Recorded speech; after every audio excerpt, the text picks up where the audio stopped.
The Chicago Bears 2026 schedule has some tough primetime games, a perfectly placed bye week, and then wraps up with 3 divisional games over the final 3 weeks of the season, maybe the most important stretch of the year.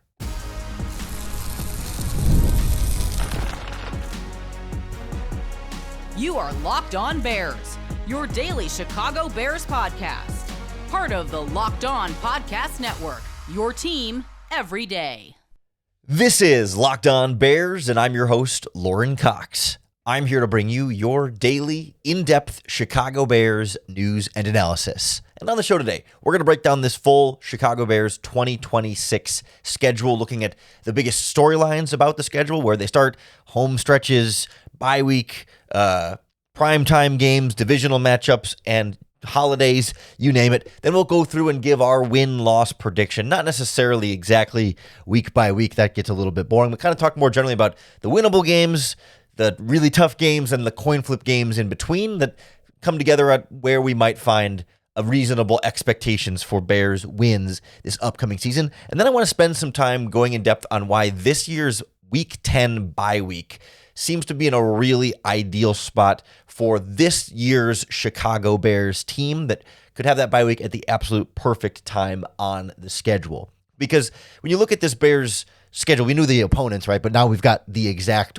order. And I think what jumps out to you right away is kind of the blocks of time and the blocks of games that all you can kind of categorize together, right? Of course, week 1, you open at the Carolina Panthers, but then you get 3 home games in a row against the Vikings, Eagles, and Jets. And that's a rarity to have 3 home games in a row. And that's a really nice way to sort of start the season and get the wheels in motion, right? While you're maybe ironing out some of the kinks early in the season, just new players learning the offense and defense here and there, and everybody just trying to kind of get on the same page. Being able to do that from the comfort of Soldier Field and not having to travel at all for those 3 weeks in a row at the start of the season, I think will be a nice way for the team to get out of the gate there. But a few weeks later, you kind of get your real big early test of back-to-back-to-back primetime games. Week 7 at home against the Patriots, week 8 on the road against the Seahawks, and then week 9 back home against the Tampa Bay Buccaneers, where you're getting Thursday night and Monday night and Sunday night all in that stretch back to back to back.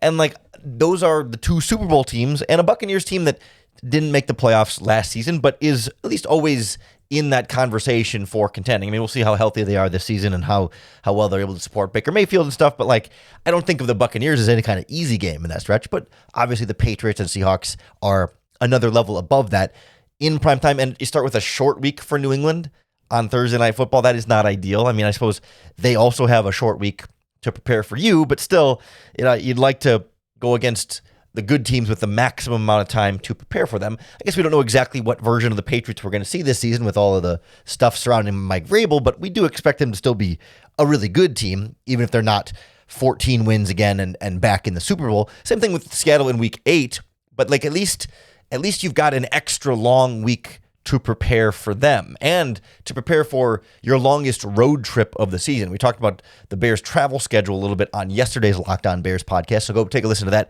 talk about strength of schedule and some of the benefits and pros and cons of the teams the Bears are playing this season. One of them is that you only have to go into the Pacific time zone once. You never have to go west outside of the Central time zone except for this game against the Seattle Seahawks. And when you have a Thursday night game before that, and that Seahawks game not until on Monday Night Football, you have an extra long mini bye week to prepare for the Super Bowl champion Seattle Seahawks and the Kobe Bryant revenge game against his former team as well in there. That part is a lot more ideal than trying to get ready for the Patriots on a short week. But, again, the Seahawks won't have as much of preparation time as you will for that game, but the Patriots and you will have the same amount of preparation time for that Thursday night game. So it kind of balances out a little bit there. Then you get a week 10 bye right in the middle of the season, and we'll spend a little bit more time going in depth on the bye week in a few minutes here on the podcast, but I think that's a really opportune, dare I say, perfect time for the Bears in this season in particular have the bye in week 10 as opposed to last year it was in week 5. And I think it can go as late as week 13 or week 14 on the schedule for some teams. 10 is a really good spot for Chicago, and we'll dive into more of those details in a minute here. You come into that with Saints and then at Detroit on Thanksgiving. Another short week there to prepare for Detroit, but at least you're coming off a game against the Saints that in theory you shouldn't be as aggressively worried about, and great another year of holiday Bears games, right, with Thanksgiving and Christmas against the Packers coming up, this season as well. You can't complain about it. It's just I like my Sunday footballs, but nonetheless, I'm a noon or 11 a.m. Central Time against the Lions on Thanksgiving. Okay, whatever, I can live with, especially because that then gives you another extra long week to prepare for a tough team on your schedule in the Jacksonville Jaguars. Again, I don't expect the Jaguars to win 13 games again the way they did last season, but as a real contender in the AFC, that's a team that should provide a real test for the Bears at that stage of the schedule, and you'll have that mini bye week after a Thursday night game to prepare for a good Jaguars team. Then you'll go ahead to the Dolphins with an easy break there. You get the Buffalo Bills on a Saturday before Christmas. So it's a slightly short week. That's going to be a tough game. Buffalo is one of those teams that, you feel like is going to be another contender, even though they changed head coaches. But by playing the Bills on that Saturday in week 15, it does give you one extra day to prepare for the Friday night Green Bay Packers Christmas holiday game there. That otherwise, if it had been Sunday to Friday versus Saturday to Friday, it's still a short week because you're still -1 normal day, but you would have been -2 had your last game been on a Sunday. But because the Bills are scheduled for Saturday, it gives you one more extra day to prepare for the Packers, who won't have that extra day. I believe they'll be playing on a Sunday that week before Christmas, so they'll have to go Sunday to Friday. You get to go Saturday to Friday. I don't think the extra game is going to be the difference, or the extra day is going to be the difference between beating or losing to the Green Bay Packers on Christmas, but I will take whatever rest advantage and preparation advantage I can get for Ben Johnson and company, especially this late in the season, because then your final 3 games of the year are all NFC North teams. Packers, Lions at home, and then on the road at Minnesota to finish up in week 18. And that to me feels like the single most important stretch of the schedule, right? It reminds me a little bit of last year when you played the Packers twice in 3 weeks, and that was going to be a really critical stretch too. Now it's no matter what your record is after 15 weeks, those final 3 games against the Packers, Lions, and Vikings could completely change the order of the division and how they finish out, and who wins the division, who makes the playoffs, who's a wild card team, and who misses the playoffs altogether there. That stretch is going to drastically reshape what the NFC North looks like late in the season. The Bears are the only of the NFC North teams that has 3 like that in that stretch. All of them have 2 in the final 3 weeks of the season, but not all of them have all 3. Of course, everyone finishes the last game of the season with division, and then the Bears just happen to have 3 of their last games, and everyone else has 2 of the last 3 are divisional games. So that's going to shake up the standings quite a bit as you see those direct wins and losses affecting this division at that stage of the season. And I'm really fascinated about essentially starting and ending the season against the Minnesota Vikings in particular. That's the last little storyline here, because Packers are week 5 and week 16. There's a little bit of a space in there, but it's largely, it's not that drastic. And then the Lions are week 12 and week 17, 5 weeks in between. Okay, but when you go from the Vikings in week 2 and then you don't see them again until week 18, you just wonder if those will be 2 very different Minnesota Vikings teams that the Bears play at that stretch. I mean, we all expect Kyler Murray will be their week 1 starting quarterback ahead of J.J. McCarthy. And I do think Murray is a potentially dangerous fit in Kevin O'Connell's offense if everything meshes properly.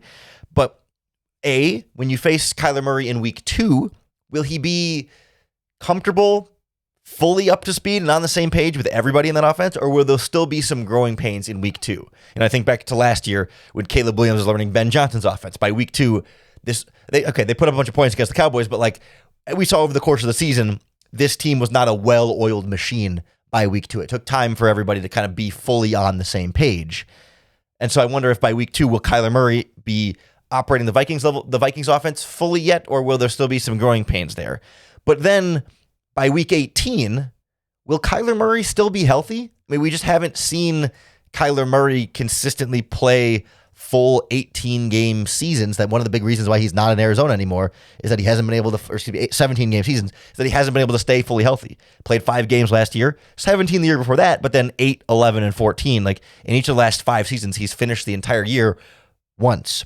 Plus, the Vikings may have motivation to find a way to get J.J. McCarthy on the field. You know, if Murray struggles, they make a quarterback change. Could be 2 different quarterbacks the Bears face in week 2 and week 18, and who knows what other injuries those teams are dealing with. It just feels like it could be 2 very different Vikings matchups in week 2 and week 18 that do make it a little bit hard to predict what exactly Chicago will face there.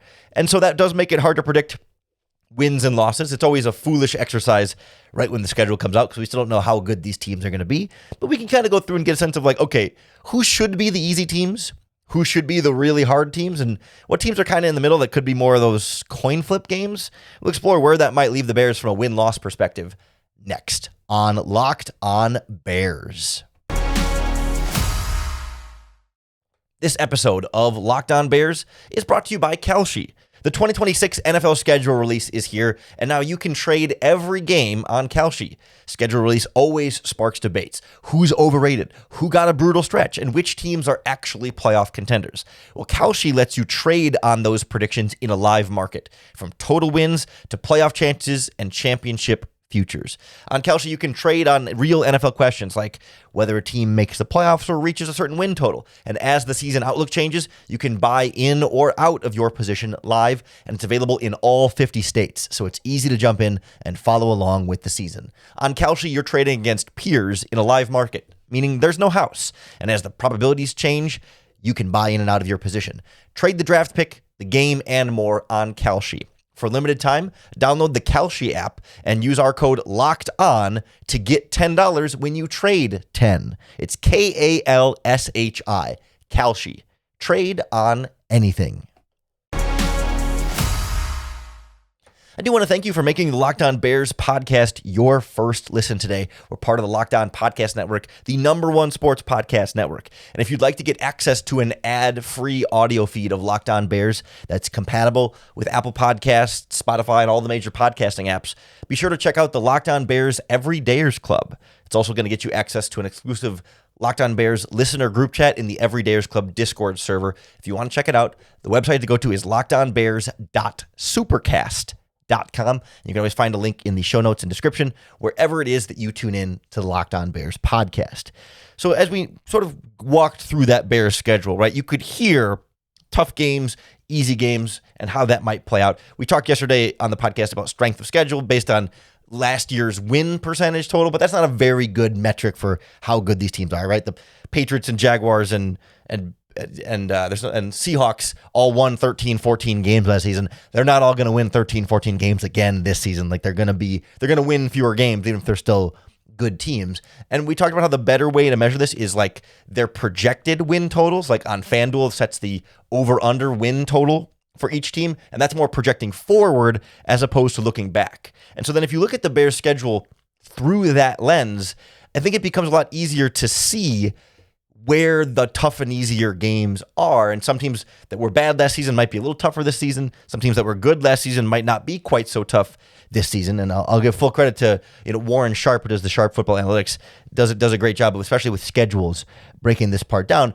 And you can like visualize sort of like the lower teams right on the schedule, the Dolphins, the Jets, even like the Panthers and the Falcons and the Saints are not projected to win a lot of games. The Dolphins are at 4.5 wins projected. The Jets are at 5.5. And then, the Falcons are at 7.5. I think the Panthers are just below 7 and the Saints are just below 8. Like all of those 5 teams are projected to finish under 500 this next season based on the market odds for their win total. And so that to me feels like you should be able to beat all the teams that finish under 500 in their season. Like the Bears should be a better than 500 team. And if you are a better than 500 team, you should be able to then beat the teams that are worse than you as below 500 teams, right? That is sort of an oversimplification. Of course, sometimes you lose games you're not supposed to, but we should expect the Bears to be able to beat those bad teams in particular. There's also some teams in the schedule that I think are pretty tough to like expect the Bears to win, right? Like you look, I think the team actually with the most projected wins on the schedule is the Buffalo Bills at just under 11 wins projected. But, the Seahawks are also there at like 10.8. And then to me, like the Patriots belong in this conversation. I think the Jaguars belong in this conversation and the Eagles belong in the conversation. And that's not to say that automatically the Bears are going to lose to the Eagles, Patriots, Seahawks, Jaguars, and Bills. I'm not going to necessarily pencil in those all as 5 losses, but like those are going to be some of the tougher teams on the schedule. Like we talk about 5 teams below 500 that you should probably beat, 5 teams that are more like upper echelon contenders that I'm not going to say you should lose to, but that we can walk in saying, hey, those are going to be some of the toughest games to play. And then you go to the division where you can kind of throw the records out in a lot of those games. Like unless one of the teams just turns out to be really bad. But like even last year, when the Bears won 11 games and won the NFC North, do you remember their division record last year? It's 2-4. They were below 500 in the division. They beat the Vikings late in the season, and then obviously they won one of the Packers games, lost the other one. But the Bears lost to the Vikings early in the season, and they were swept by the Detroit Lions last year. Like even though the Lions technically finished last in the NFC North at 9-8. I think the Vikings were tied there, but like still, like these were not the Lions of years past. This was a down year for the Lions, and they still swept the Chicago Bears. So like just because we go into the season thinking, well, yeah, the Bears should be better than the Vikings with Kyler Murray and JJ McCarthy, and they should be better than a Lions team that took a big step back last year. I don't know that we can just instantly assume then like, all right, Bears are going to sweep those teams and cruise right through the division. Like in terms of win totals, the Bears are projected at I think 9.5 wins. Well, the Vikings are at 8.5, the Packers are at 10, and the Lions are at 10.5. Like they're Vegas and people outside of Chicago are expecting a bounce back season for Detroit and for the Packers to continue to be good. And maybe the Vikings still kind of hovering around where they were, but like people think the Lions will win more games next year than they did last year. People think the Packers will be right there as another 10-win team. Like those are going to be really tough games. And so as I start to like go through this a little bit more like chronologically, again, we're not going to sit here and go week by week, like win-loss prediction, because that gets boring really fast. But like when I think about the start of the season for the Chicago Bears, Panthers, Vikings, Eagles, Jets, the Bears smoked the Eagles last year. Even though the Eagles are supposed to be a good team and were a good team and should be a good team again this season, it just was a very favorable matchup for Chicago.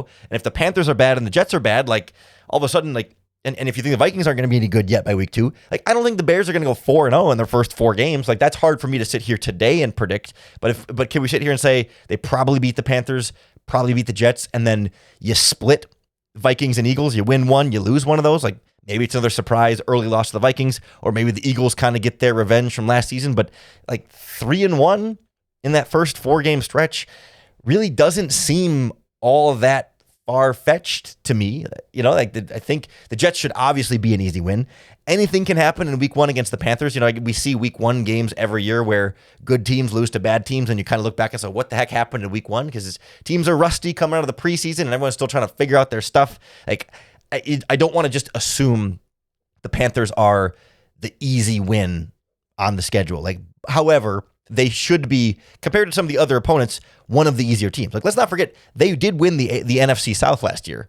They were 8-9 when they did so, and I'm not necessarily a believer in Bryce Young, and I think they should be a very beatable team for the Bears, but like, there's no guarantees, especially in week 1 of the schedule. But like, 3-1 to start the season doesn't seem totally unreasonable there.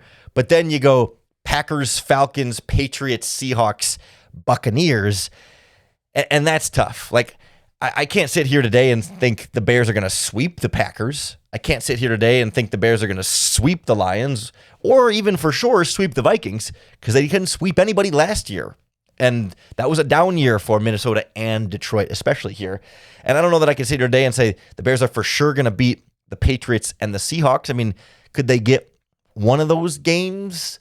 Especially with an extra mini bye week to prepare for Seattle to try and pull one off there. I mean, maybe, and we'll see what form the Patriots take. And I don't want to overlook the Buccaneers there either. Like, certainly, I'm not saying you're going to go 0-5 in that stretch, but like that's going to be a tough stretch there. I mean, you win 2 or maybe 3 of those games and you get to, whatever, 5-4 after 9 weeks of the season ish, or I guess you could potentially be 10-3, 5-4, or sorry, not 10-3, sorry, 6-3 or 5-4. And when you enter the week 10 bye week there, that kind of feels about right. I like my odds of beating the Saints right out of the bye week. And then you get, you got your 2 games against the Lions at the end of the season. Again, I tend to say, hey, division games will be a split 3-3. You'll win 1 against the Lions, lose 1 against the Lions. Which one? I don't know, but the order of which doesn't really matter when we're talking about hypothetical schedule exercises. But then after you beat up on, then you got the Jaguars, you beat up on the Dolphins, and then Bills, Packers, Lions again. It's like, well, it's another really tough stretch here where it's like, between the really good teams we talked about, Eagles, Patriots, Seahawks, Jaguars, Bills, like, I don't think you're going to lose to all 5, but you might only win 1 or 2 of those 5 games. And then if you split your division games and then you beat up on the Dolphins and Jets and probably the Panthers and Falcons and Saints too, and then the Buccaneers are kind of the most coin flippy team for me in that whole group. As we sort of talk through that and do the loose math, I think of this as a 10-7 Bears team. That's about where I'm at right now. Like 3-3 in division, plus you beat up on the 5 bad teams, get you to 8 wins, and then you get 2 wins against the good teams. And that's kind of where I land on where Chicago is. And obviously, you can get to your 10-win number anywhere else. But like that is a step back from last season. The Bears were 11-6. I think they're 10-7 this season. But I think they exceeded expectations last year. They certainly can exceed expectations again. And I don't think 10-7 is some kind of failure or like the team is going backwards. I think it's a harder schedule. And the Bears lost DJ Moore and Drew Dalman this offseason and didn't upgrade their defensive line at all this offseason. Upgrade the secondary for sure, and we're counting on the offense as a whole developing and getting better. Like I think there's plenty of reason to think the Bears will be improved in a lot of areas, but also have a tougher schedule and getting there. And so that's kind of where I land on 10-7. Does that win the NFC North? I don't know. I mean, it depends on what the Packers and Lions especially do against some of the other teams. I think it absolutely makes the playoffs. I think the Bears are a playoff team in 2026. And this is all foolish when we're predicting the schedule in May before we even see who's healthy and what changes between now and the regular season. But 10 wins feels like a solid spot to be, and honestly, a good season because get in the playoffs and you never know what could happen from there. So that's kind of how I see things playing out. But we haven't talked at all about the Week 10 bye week and why I think that's such a critical time and a perfect time for Chicago for multiple reasons. So we'll explore how important that Week 10 bye week is going to be and why it could make or break their success this upcoming season next on Locked On Bears. This episode of Locked On Bears is brought to you by FanDuel. The NBA playoffs are heating up and every possession matters. So if you're looking to get even closer to the action, FanDuel has a great offer to get you started because right now, new customers can bet just $5 and get $150 in bonus bets if your first bet wins. That's right. Turn $5 into $150 in bonus bets just for getting started.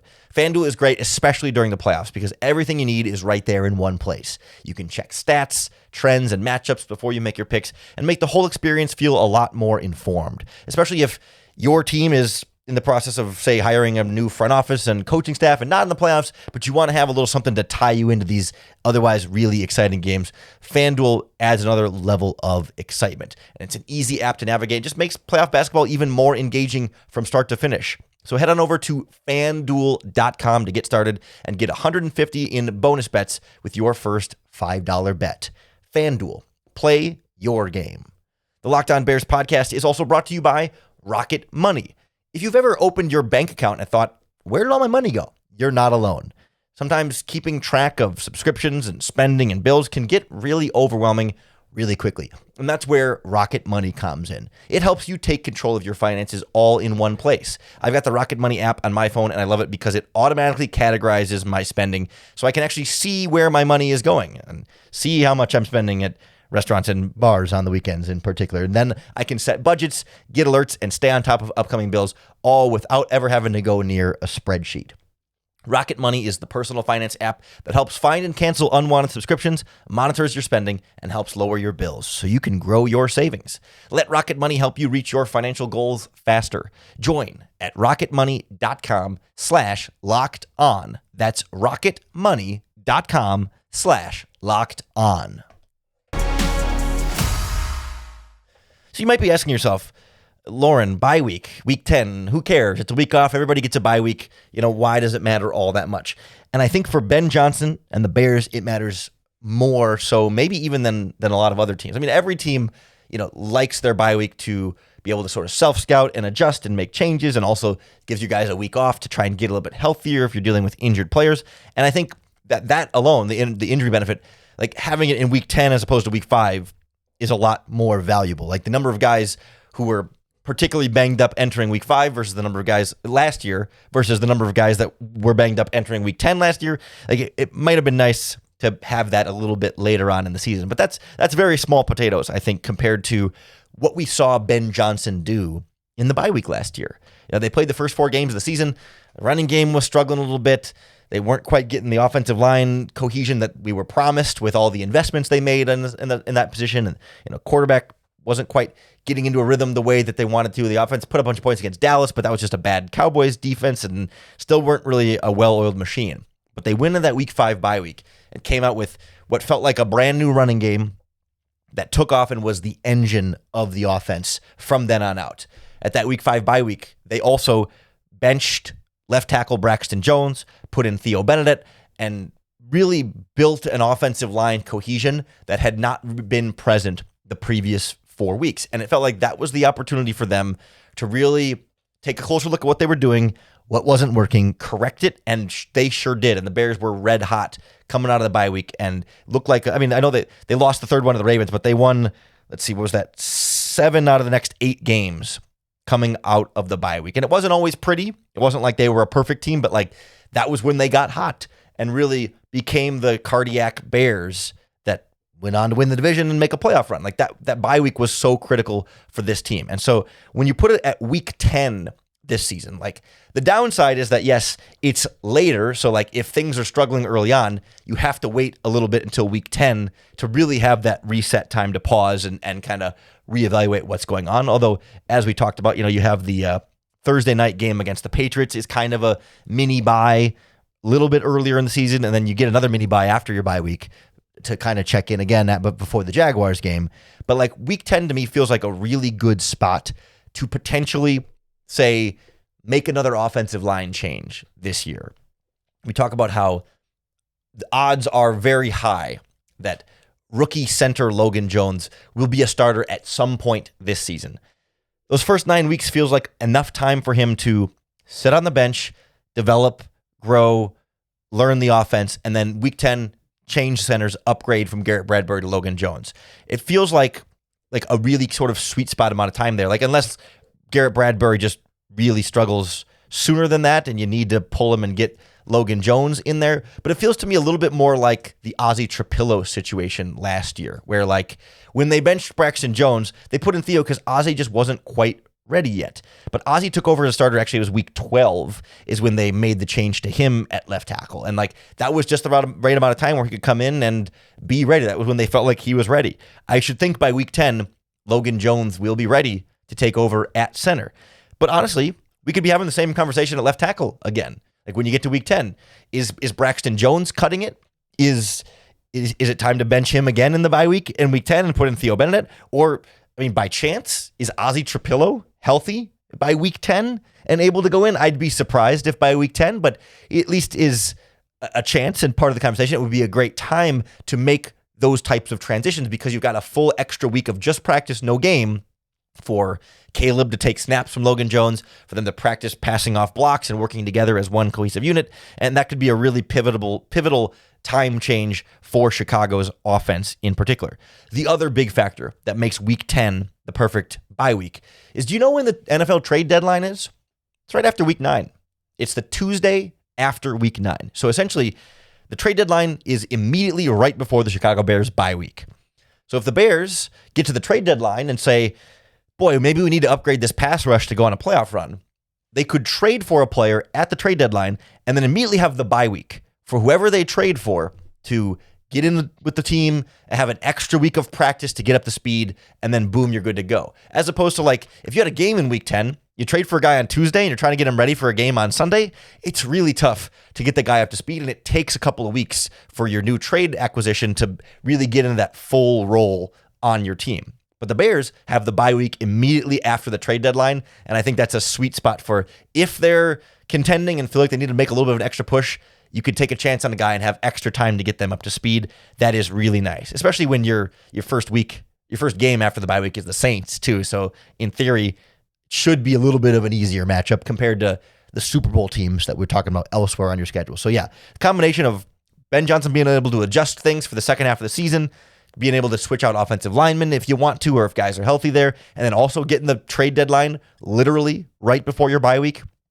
I don't think you could ask for a better bye week for the Chicago Bears this season. That's why it feels important and potentially pivotal for this Bears season to have that week 10 bye to whatever had gone wrong in the first 9 weeks. You can turn and get it ready so then you're the best version of your team when you have to play the Jaguars, Bills, Packers, Lions, and Vikings over the final second half of the season there. So hopefully you've got a much more comprehensive understanding of this Bears schedule now. We will certainly keep an eye on what happens to all the teams the Bears are facing this season. We'll make sure you're all ready for the regular season when it comes around right here in the Locked On Bears podcast. So make sure you hit the subscribe button on YouTube or wherever you listen to podcasts, because that's going to be the best way to keep up with all of our daily in-depth Chicago Bears news and analysis. Make sure you come on back on Monday as we'll keep you up to date on anything that changes with Chicago over the weekend. If not, I want to talk a little bit about how much the Bears are relying on injuries and health. I want to talk about Austin Booker and what to expect from him. And at some point, we got to talk about the